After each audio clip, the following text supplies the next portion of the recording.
Good evening, Doctor. I'm glad you're able to take the time to see me today. Don't worry, this isn't about that incident again. Tolopsis and Blue Poisoning have both assured me that it was all a misunderstanding. No, this is about your recovery since your awakening at Chernobyl.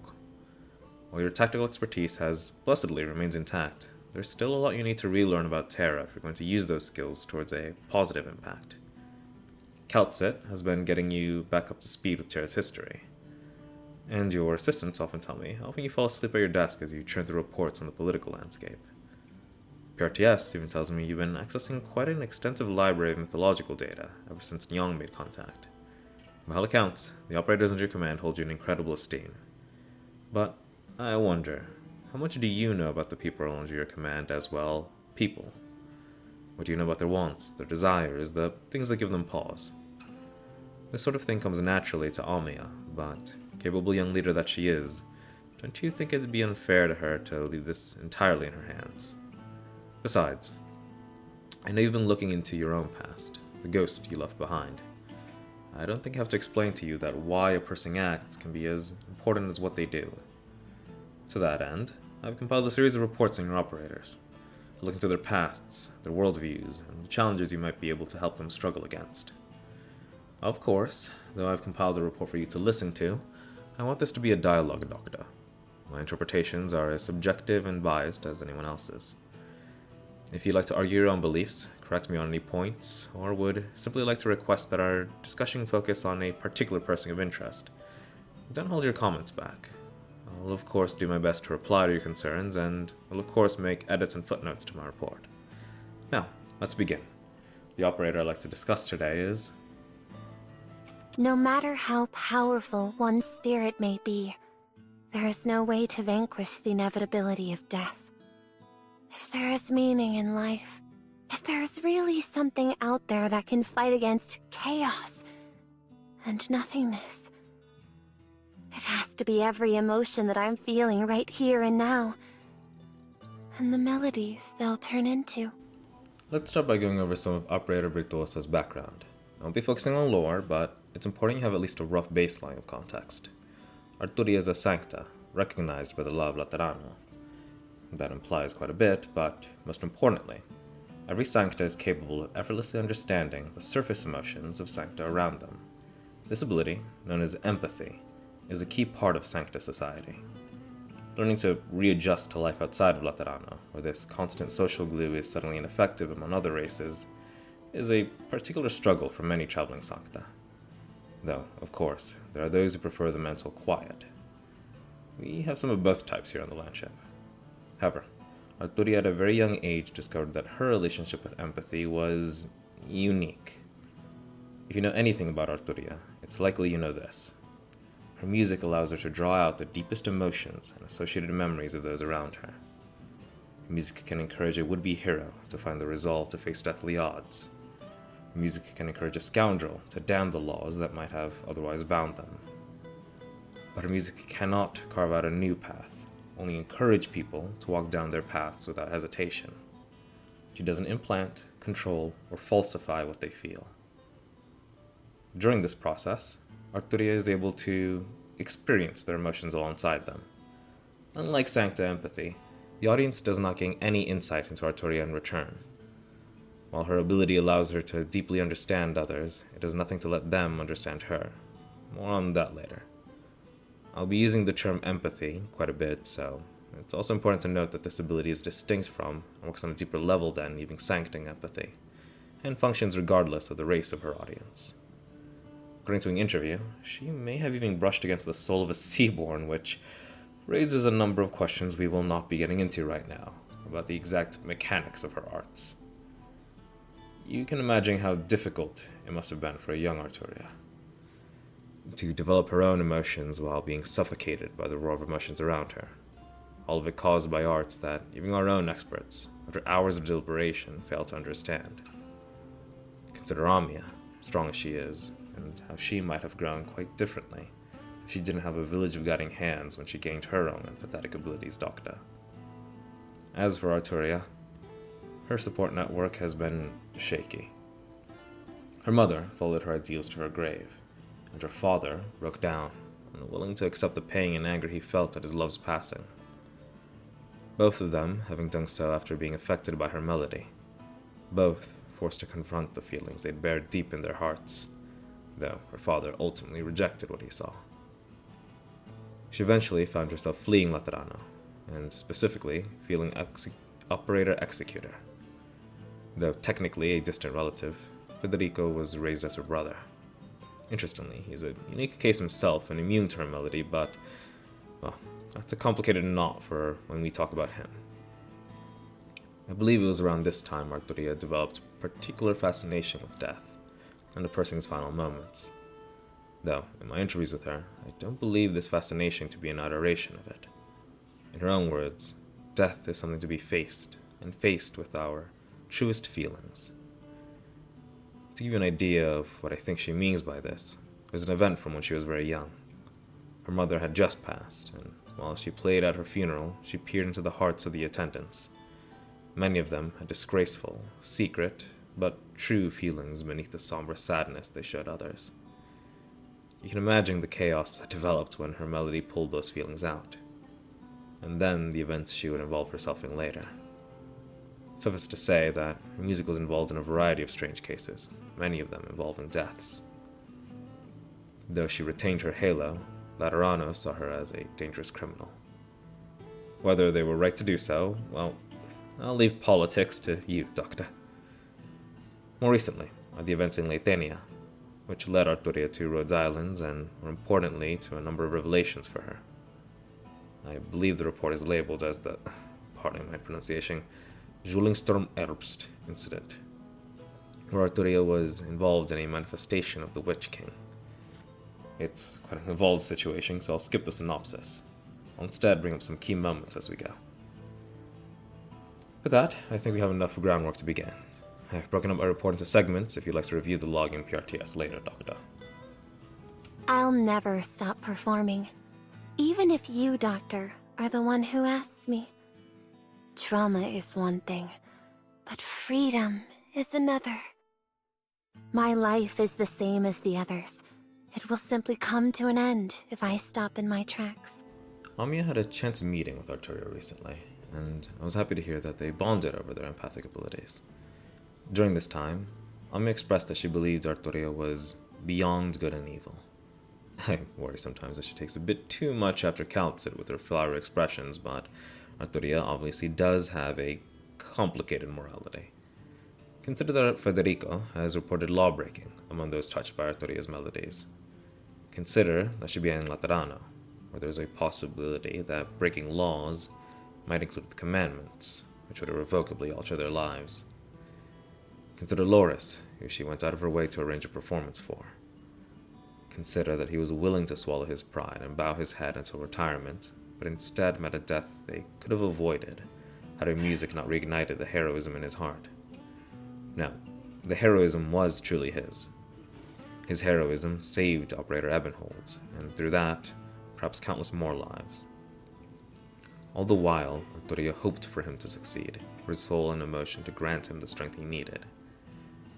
And yet, noble and beautiful as the story he left behind is, as wonderful a eulogy as the piece she performed for him was, an innocent man still met a terrible end. Perhaps Arturia could have even saved him in the end, adding her own skills to his in his moment of need, but whether scoundrel or hero, once her song set someone down their path, she would not dream of interfering with the result. How could good or evil match such belief? Though, I wouldn't have you think she's heartless. She prefers kindness over cruelty. Her heart does ache at suffering. And I believe the future she wants is a beautiful one, but... She reminds me of the foul beasts that throw their young out of the nest. They do so to teach them to fly, and most succeed. Some don't. And every time I see it, my heart still drops into my stomach. Doctor, let me address something. I know my own reputation. A bleeding heart, a war crime apologist, an idiot taken in by pretty faces and sad stories. I understand that. I know the sins of the operators I've argued for leniency with. I know the biases and risks of my own worldview better than anyone. But please, know that there is a difference between understanding and acceptance. With Arturia, with many of the people I'll tell you about, I ask you to do your best to understand why they make the decisions they do. Whether you accept those choices, whether you forgive those choices, that's a decision every person must make for themselves. I just want you to be able to make that decision an informed and deliberate one, Dokutah. Sorry, I feel I've gotten a bit off track. Or was I? Right. Recent interviews with the woman herself show her morality has begun a significant shift. I'll speak a bit more on this later when we talk about her changes after the Julingstrom Erbst incident. War itself is unworthy of a performance, but I will listen to every voice on the battlefield. From hero to refugee. What is it that Arturia wants? For a while, she's been a mysterious force, sparking fires and disappearing just as the heat haze dies down. It can seem random, and Arturia herself has a fondness for describing herself as chaos in contrast to the law Federico represents. It's again a rather dramatic way of phrasing things, but I think wrapping her speech in artistry and metaphors to be a coping mechanism for her. It's easy to interpret this all as a desire to simply watch the world burn, and that her actions have no goal. However, we now know better. Arturia, so far, is seeking two rather lofty things. First, she wants to create a utopia, one that goes beyond Laterano with its sterile gates and shallow empathy. She wants a world where all people are capable of coming together, not in spite of their differences, but because they're capable of wearing those differences on their sleeves, capable of wearing that grief, hatred, and fear openly, so that those feelings can be conquered. She wants a harmonious world of what she calls strong souls, those who face the dread of death, those who face their doubts, those who've acknowledged their fetters and moved past them. That might still seem a bit vague, so think on this, Doctor. Have you never swallowed your discontent out of fear of seeming different than those around you? Have you never left a letter half-written or an instrument collecting dust because you couldn't bear the shame of being terrible at it in front of others?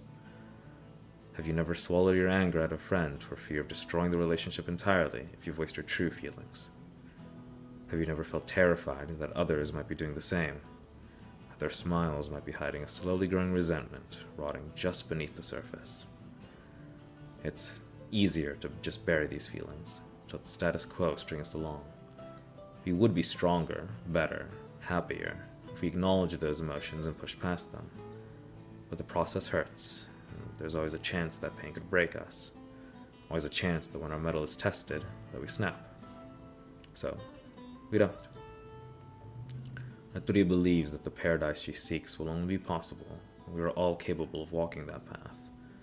Arturia believes that a society like that could overcome any challenge, either from within through understanding, or from without through the countless geniuses and strong souls across countless fields this society would create. What the society would actually look like isn't something even she fully understands. I think she hopes to find that answer, to push towards that ideal by playing the souls of people she encounters, and watching the stories of people with strong souls unfold. We do, at least, have a few examples of what that society isn't. Leithania, with its golden melody, sought to create a powerful unified nation out of 10 distinct peoples. Though its magic isn't all-powerful, Syracusa was able to break off and turn 10 to 9 after all. And later the Witch King would be deposed. The melody is a tangible force able to smooth relations between strangers who happily defer to each other. Societally, it enforces the caste system, that, while more understated than it was before the Witch King, is still very much alive. Direct channeling of it through casters like Brant can turn into powerful compulsion. And, on an individual level, the debriefing with Ebbingholz shows that brief exposure to the melody being played was enough to instill feelings of longing and love for Urtiga, a province that has been complicated for him emotionally, to say the least. While this music is capable of bringing people together under a single banner, Arturia has shown boredom when discussing it, likely due to the dampening force it places on individuality. The golden melody is complicated arts. I wouldn't attempt to fully explain it any more than I'd attempt to pronounce its native name, but I do find it striking how similar it feels in purpose to more mundane measures. National anthems and other attempts to rally people through patriotic pride. I wonder if that was a source of inspiration for the original casters. Sorry, I'm getting unfocused again. Another example of a society that doesn't meet Arturia's vision of utopia is Loterano. With its empathy, you might think she wants a world modeled after that paradise. When I was young, I'll admit, I envied the Sancta and their easygoing natures quite a bit myself. But whatever her ideal vision for the future, it, in her own words, has nothing to do with the Sancta and their law. If anything, her journey began when she saw the limits of Sancta empathy. I suppose that isn't too surprising, given her early history. And then there's, of course, the incident at the Ambrosio Monastery. She spent some time there, evidently, and the tragic way it ended has had a lasting effect on her. There, she saw how laddering society caused the harmony of the monastery to shatter.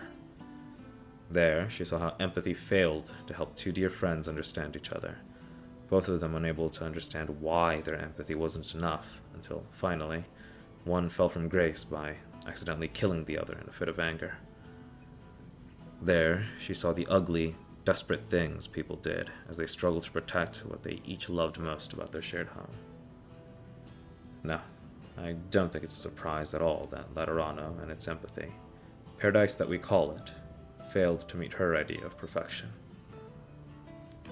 I'm watching the clouds. Water accumulates above and in excess before turning to rain.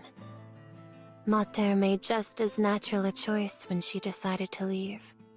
But Pater still refuses to accept it, even now. What about you, Doctor?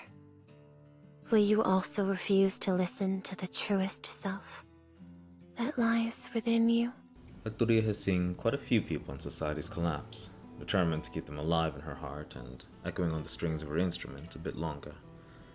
Originally, I thought this constant exposure was the reason for her fascination with death. I mentioned it briefly earlier, but it's enough of a concern that it bears its own section. To borrow a bit of her poetry, if the emotions she adores are a beautiful melody, death is the cruel silence that swallows that melody up. Not immediately. The impact of a person's life doesn't end the instant they die, after all. You've seen how much Teresa's hopes and ideals still echo through the ship Dokutah. Arturia herself uses the metaphor of strings on an instrument, still reverberating after a song ends. She even promises to carry a person's emotions with her in her music. But she still grieves. Cora's death, for example, wounded her particularly deeply. She's spoken often about how preventable it was, about how Cora could have set her plans in motion and then escaped, about how Viviana might have chosen to spare her if she listened to the part of her heart that yearned for family. I wonder if it was this bias, this hope that Viviana would spare Cora, that made it so that Arturia, even despite her empathic arts, didn't truly understand the painful choice Viviana made that day. And yes, Arturia spoken about how she herself might have stepped in to save Cora's life. She deeply believes that she cannot, should not interfere, but despite everything, she's as human as any of us, Dokutah. Death is painful for her. It twists her heart and confuses her mind. As I said before, her fascination with death is not adoration. I wonder if her obsession began due to unresolved trauma from her mother's death. It was right after a performance there, the attendants driven to madness and the performer driven to tears, that she started down this path in earnest. Or, from her perspective, maybe this was the moment that Loterano turned its back on her and forced her to walk her path alone. However it started, death is something she's determined to face head-on. She wants to see it conquered. As for what that means, well, I don't think even she knows entirely. But she does know that there are people who, whether peasants like Yulia, unknown to history, or figures like the Witch King who dominate its pages, led lives that embraced their complex emotions. I believe she's looking for her answer among these souls. And I believe that's what led her to Leithania, and made her agreeable to the plan to resurrect the Witch King, so she could have the chance to perform for him. And that brings us nicely to the last bit I'd like to talk about. People are not static. No matter how deep-seated their beliefs, they grow and evolve. During the events of Zwillingstone Outpost, all our operators underwent a considerable amount of growth since we saw them last. Arturia in particular had a powerful experience when she met both Yulia and the Witch King. The reports I have access to are beyond vague, but it's my interpretation that as she played the Witch King's remains, that the very same spectre reached out and played her. Honestly, I can understand why so many believed that the Witch King could return. That mastery of arts is terrifying.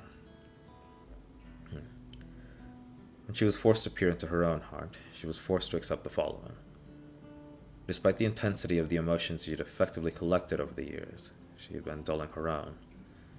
Though her music resonates with the hearts of others, the pieces she writes for herself were blank, drawing nothing out. If she were to suddenly find a utopia where everyone faced their emotions, their will, and grew strong together, she would not belong there. You see, I spoke of Arturia's fascination with death and her hopes to conquer it.